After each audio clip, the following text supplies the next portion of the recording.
Walk you through a concept that's spoken about a lot, but not a lot of people really understand how to implement this in their sales cycles. So I want to break it down in like a tactical way, help you understand the strategy behind it, but most importantly, understand the impact and the implications of learning how to do this effectively. And before I tell you what it is, I want to give you some insight of the impact of this thing. Number one, it's 5x. If you do this thing correctly and effectively, studies show that your win rates can actually go up to 5x times what they are without doing this. Number two is 1.5x, which means your average deal size when you do this can be 1.5x what it is today. So a 50% increase. And what I'm talking about is multi-threading. And knowing how to multi-thread is critical to help you win bigger deals and win more deals. So let me first explain, build on this impact really quick, because it's not just 5x, it's not just 1.5x. There's a compounding effect here. So let's do some quick math. So let's say your average deal size, it was 10K and your win rate is 10%. Okay. If you work 100 deals, you win 10 of them, 10 deals will give you 100K in revenue. Okay. So let's move it over. So instead of your number one, our average deal size, it jumps by 50%. So instead of a 10K average deal size, it's 15K, right? And then instead of a 10x win rate, a 10% win rate, we're looking at a 50% win rate. Okay.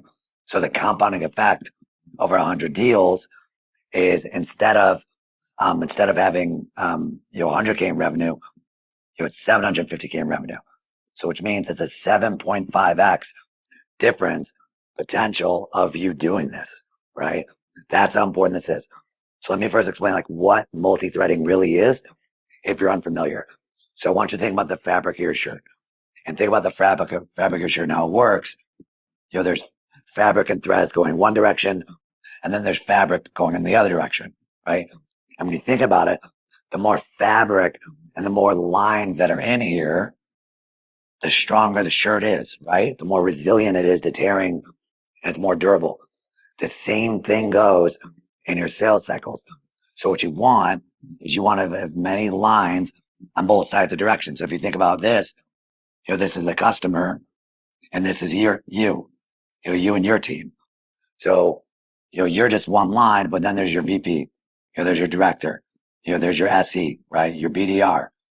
These are all lines that strengthen this.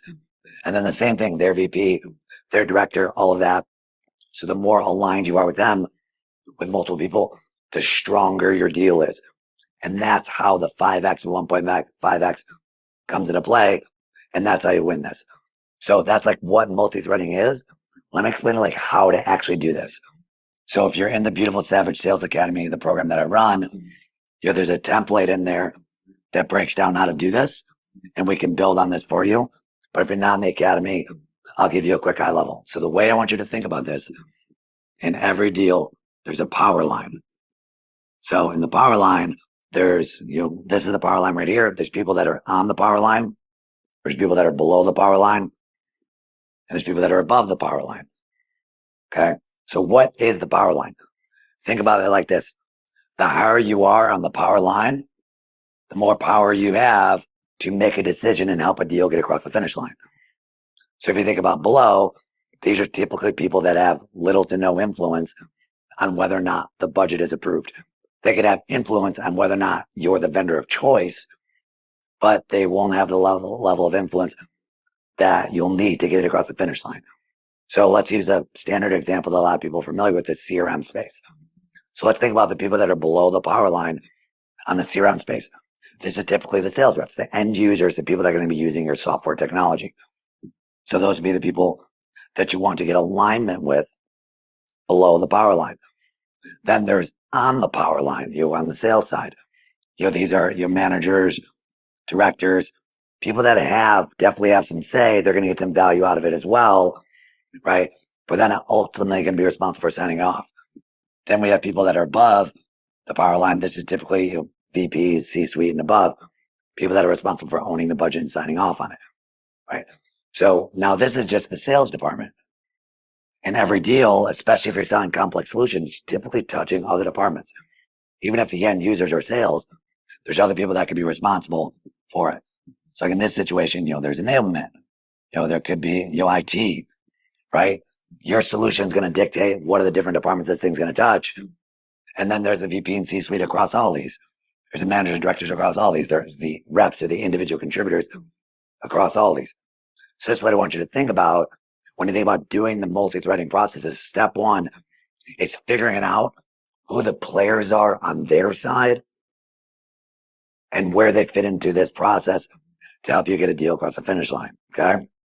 Really powerful exercise. If you've never done it before, sit in a room, collaborate with your leadership, because this alone can give you a lot of clarity in what you need to do to progress and win deals.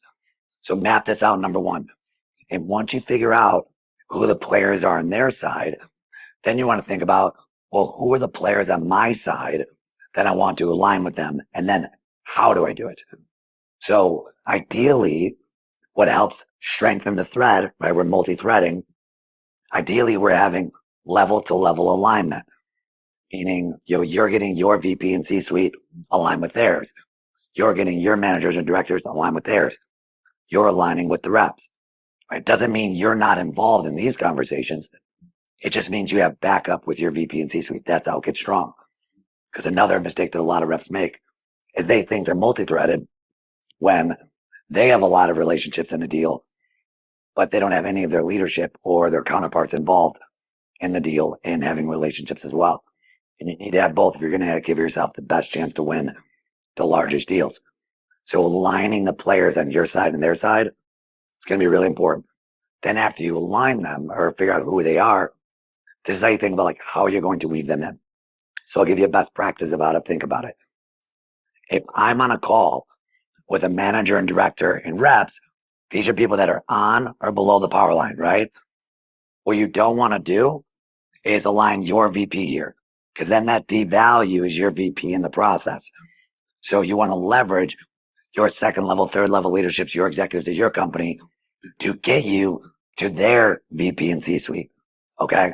Doesn't mean you can't have your leadership aligned, but if your leader is above the power line with the reps, and you're meeting with the reps and your leader's doing that with them as well, that's going to devalue and lower their status in the deal. Okay. So this is where it's really important for you to think about how you get them aligned. And if you're selling 6, 7, 8 figure, really complex cycles, these are going to take time. There's a lot of meetings. You'll be on site. You'll have client events, client dinners. Right. This is where you think strategically around how and when you get your executives aligned with their executives to build those relationships, making sure everyone's on the same page, seeing it from different angles. Because look, one of the things that I learned the hard way when I was a rep is, executives like to talk to other executives, and that's okay. Lean into that. It doesn't mean I'm removing myself from the cycle. I'm a facilitator of that relationship. And that's how I want you to think about this. So if you break this down, figure out who are the players you need to involve on their side. Then you think about who are the players you need to involve on your side. Then you map out, here's when I'm going to align them. Make sure you're not lowering your team status when you're getting them involved. Make sure you're leveraging the status and level of your people to move up the food chain and move up the org chart above the power line. And last but not least, don't forget about these people, because even though they may not ultimately be responsible for signing off on a deal, they can block it. Because think about it. If you're going to implement a CRM, one of the things you need to know is, are my reps going to adopt it? So my sales reps, they're not going to be the final say, but I'm going to ask them, hey, what do you think about this? Do you think this is going to help you? And if they're all like, no, and turned off because they were ignored through the whole cycle, that's going to stand in the way of stalling the deal. So don't ignore them. Make sure you align with them, but don't lower the other people's status on your side to get them bought in. And then once you do this, you'll have, as you can see, as we've been going through this, you're having multiple threads up and down. And guess what we have? We have a really strong fabric and a great chance to win this deal.